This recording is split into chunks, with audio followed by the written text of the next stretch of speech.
What is up, guys? It's me again, and today I have a review on the brand new, recently released but very hard to find Storybook Thomas.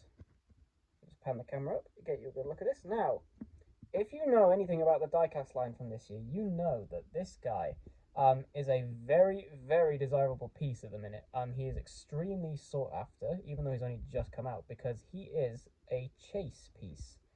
Now, what that means is that he is intentionally limited to only being one per case, and I think on average he's only in one in every 10 cases of the small single assortment. Now, originally, I didn't think he was ever going to come to the UK because it was recently confirmed that we would not be getting the case that had Henry in it, and I'm pretty sure that aside from the Entertainer, we haven't gotten Ruby Thomas either. So I figured, well, the Chase item certainly won't come to the UK, will it? But then he's been starting to turn up in Smith's shops recently. He hasn't turned up in either of my local ones, including the one in Darlington, which just recently opened, which I guess makes sense. But I was able to find a couple of these guys online. I didn't pay ridiculous prices for them before I asked, because people who have found these guys and know that they're sought after have been selling these for absolutely ridiculous prices. Like I've seen in America some people selling these for $1,000, which is just hideous and like complete. Like this thing is not worth $1,000, even though I do like it. But like I said, I did manage to get my hands on two of these guys. And that's because I'm going to keep one in the box, because the first thing I want to talk about with this guy is the box. Because, wow. Mattel's Thomas packaging over the years has changed so much that it's kind of hard to have a favorite, but if I had to pick a favorite packaging, it would absolutely be for this guy. It is based on the Railway series illustration, which the Thomas itself is also based on the Railway illustration. But like the color is based on, it's like a picture of a manuscript of, I'm guessing, the original Thomas the Tank Engine story. Um, and it just contrasts so well with Thomas's color, his blue color. You've got a strip of brown on the side, which I'm assuming is from from a table. And then, like, you can see the corner of the page in the middle, and then amazingly in the corner, they use the original Thomas the Tank Engine like logo and font for the Steam Cloud logo. Like if we compare him to a normal push along Thomas, it uses the standard Steam Cloud font they've been using since 2001, I want to say, give or take. But they've actually gone the extra mile and made it a completely different font for this Thomas, which is just kind of surreal, really, because that's not a Railway series thing. That's just a thing they've chosen to do for this guy. But like I said, comparing them with the normal Thomas, I mean, it's night and day. Like they wanted to make sure you knew that this Storybook Thomas was a completely different item to the normal one, and I think they did a very good job of that. There's not much else to say about the packaging really, other than it's just really nice to look at. And the back is still the same old slop that doesn't say anything about the engines included in the range. And from what recent rumors we've been hearing, this range might already be over, because apparently we're getting diecast engines with magnets are returning next year, and this whole 80th anniversary range was just a stopgap release to fill in the time, which I'm kind of not happy about. But at the same time, if that is true and we are getting engines with magnets again, I'm really interested to see how those pan out. But anyway, we're not here to talk about the future, we're here to talk about the past in a way. We're here to talk about the present, because we are going to get this Thomas unboxed, and I'm going to have a first look at him out of the box. So let's make sure it's the one I actually want to unbox. Yep, because it's got a little strip on the bottom there that's damaged. And we'll just get him out. Oh, this hurts. This hurts. This guy is so rare. Okay, I didn't actually rip the packaging too badly. Yeah, that's alright then. Anyway, here is Storybook Thomas. Now, first thing I want to point out is his face. Is probably the worst part of this whole toy. Now, they've designed it to look like the what am I trying to say? The illustration from the packaging, which is like the not Edward Payne. Well, I guess yeah, Edward Payne, but like the Dolby illustration of that iconic face. The one the original Humby Thomas face was based off of, and this illustration is what the prop makers of the show based the original Thomas prop off, which is why he has a lamp permanently. It's because it's based on that illustration. So what they've tried to do with this Thomas is they've tried to give him like a painted look on his face, or a drawn sketchy look on his face, as if it's, you know, it's been drawn and it's all, you know, not filled in properly. And it doesn't really work. I mean, if you turn him to the side, you can just see straight away that the effect goes away. It just stops at the side of his face. Um, and I think in the promo pictures, it actually looks worse than it does in person. But like, it makes Thomas look like he's had a happy ending, if you know what I mean, or he's not had his makeup properly applied. Um, but that is to say that this is still a good face. I mean, it's the standard Thomas face they've made for the 80th anniversary Thomas, but the eyes are in a different position, and actually, they are a different shape to the normal Thomas's eyes, because he has the completely circular eyes with dots in them to symbolize like where the light is. But this Thomas has the triangle eyes, or I guess the Pac-Man eyes, you could call them. Again, based on the illustration, which they are also supposed to just represent the sun in his eyes. It's not really supposed to be an actual like Pac-Man shape, but a lot of Thomas toys do have eyes with this shape, so it is kind of a cool callback to that. And it is nice to have one of these Thomases with him facing forwards, his eyes facing forwards, because the other Thomas is looking upwards, and then the ruby red Thomas looking upwards the other way. And I think the new Thomas that comes in that pack, where he's having his lining painted on, I think that has a different face that's looking to the side as well. So it's nice to have one that's just looking forward. But anyway, they've also painted up his buffers to look like they've been drawn on. And again, it doesn't really work. I mean, the effect works, but because it's not printed on the whole buffer, it looks like it's not been printed on properly, if that makes sense. Also, it doesn't help that they still haven't printed any of the back buffers, which is just not good enough, in my opinion. They should really do the whole. If you're going to do the front buffers, you should do the back. But I'm not here to nitpick, because I do like this Thomas quite a bit. But anyway, the colour for the buffers is just quite a bit darker than the normal Thomases. I mean, okay, I've painted that one up, so I can't really compare it. But like the ruby red Thomas, if you have a look, his are a more proper black colour than this one. This is like a faded, almost sort of smoky black. Probably intentional to like fit in with the look, but again, doesn't really work for me.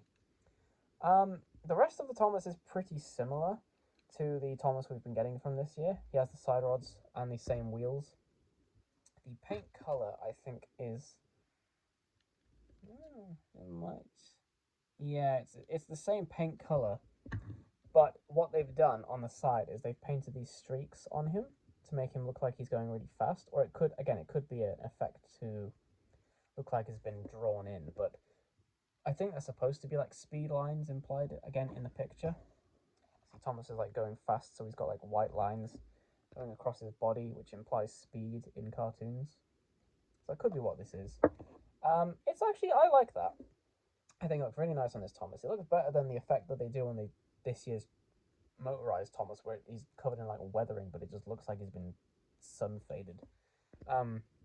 The number 1 is a slightly different font to the one included on the normal Thomas. It's slightly thinner. If you have a look at the printing, it's slightly smaller and slightly thinner to the standard one, which is a nice change. But it still has the same problem where it's not centered in the middle of his tank, so it's kind of off-putting. If you look at him from a front angle, like if you look at him from the side, it looks fine. But if you look at him from the complete side, it's not perfectly aligned. But again, that's a problem with the normal Thomas, so they carried it onto this one. Now, one thing that this Thomas does have is they have a black rectangle printed on to imply his cab being open, which is something that the normal one doesn't do. It implies that the cab door is shut. I kind of like that. That's an interesting little detail they've added. Again, it's based on the illustration. I'm saying that a lot. It's based on the illustration, but it is based on the illustration where his cab door looks to be open. And it's nice to have a Thomas with that, although the effect isn't completely convincing, because it does just... Yeah, you can see like the outside printing. You can see it's only printed slightly in the middle. You can see the rest of the metal around it, so it looks like just someone's painted that on his cab door, not like his cab door is open, if that makes sense. His cab, speaking of his cab, does also have some sketchy detail on the top. It's kind of hard to see in this light, but there you go. You can kind of see the light reflecting on it to show that it's been scratchily painted, and it is actually slightly textured. If you run your finger along it, it's ever so slightly raised up, which is a nice little detail. It makes him feel a bit more premium. But his back end is completely unpainted, which is still really annoying in my opinion, and it's the same Thomas mold as the standard one from this year. So if anything you don't like about that one, like I don't like how the side rods stick out so much when you look at him from any angle, like when you're looking at him from the front, and how his number one's not centered, how his wheels are so back so they don't line up with his wheel arch. Those problems all carry over to this guy. But I think overall, as a special 80th anniversary Thomas, this is a pretty good one. I mean, we also have, of course, we also have the Ruby Red Thomas, which, I mean, if I had to choose between these two, just as toys by themselves, I would probably go with the Ruby Red Thomas because the shiny metallic parts on him go a long way in really elevating him and making him look like a special collector's piece. Whereas this guy could have just been a normal release, really. He didn't have to be a chase piece. And he is absolutely not worth the price that people are selling him for. But for what he is, and for a unique idea, rather than just getting a gold Thomas or a metallic Thomas like we have gotten so many times before, having a Thomas based directly on an illustration is a pretty interesting idea, and I think it turned out okay. They definitely could have done better with it, but for what it is, it's okay. I won't lie though, the packaging does a lot of the heavy lifting for this guy. Like, I personally recommend if you do find one of this guy, just keep him in the box. You're not missing anything by opening him up, which is why I got two. You know, I knew I wanted to keep one in the box. But comparing him with the other Thomas from this year, his standard Thomas, I'll put him in the middle with they're both looking up at him, pretty funny. It's a fun little set to have, all these Thomases. There is, like I said, there is one more supposed to come out where Thomas has like his crew on his side of his cab painting his lining in. And I don't have that yet. It's not hit the UK yet, but I will collect that when it comes out. And then that might be it for the range as a whole, which will be pretty disappointing because I was hoping this range would go further than it possibly did. If it does continue, I'll be very happy, and I hope they'll improve on some of the shortcomings that I've found. But if it ends for the single releases with Storybook Thomas, then it's an okay note to end on, really. Um, but if you only find him in a shop and only get one copy of him, I would recommend just keeping him in the box because the box is actually, in my opinion, the box is better than the toy himself. It's far more interesting to look at. The box feels more special than the toy, is what I'm trying to say, basically. So much like with Ruby Thomas, if you only have one, just keep him in the box because you're not missing anything by not opening him up. But if you don't find this guy, again, I don't really think you're missing out too much, and it's definitely not worth paying the ridiculous $100 prices that people are selling him for. So I would recommend him if you do find him, but it's not something I would go out your way to search for, and that is kind of disappointing. You know, if this guy was readily available, I would say, yeah, go out and get him. But because he is artificially made pretty hard to find, just by being a chase item, it's not really worth the price if you can't just find him in the shop by himself. But overall, I think this Thomas is okay. I think I am a bit disappointed by it in the end because it's just not as special as I was hoping it would be. I think the Ruby Red Thomas, to be honest, I prefer because the way they did the metallic parts on him was really interesting, and they do look really cool in person. Whereas this Thomas, I feel like looks about as good in person as he did in his CGI prototype picture. So, like I've said about 5 times now, I know I'm kind of stumbling over my words. I'm recovering from a cold at the minute. If you do find this guy for a cheap price in the shop, get him and keep him in the box. But if you don't ever find this guy, you're not really missing out.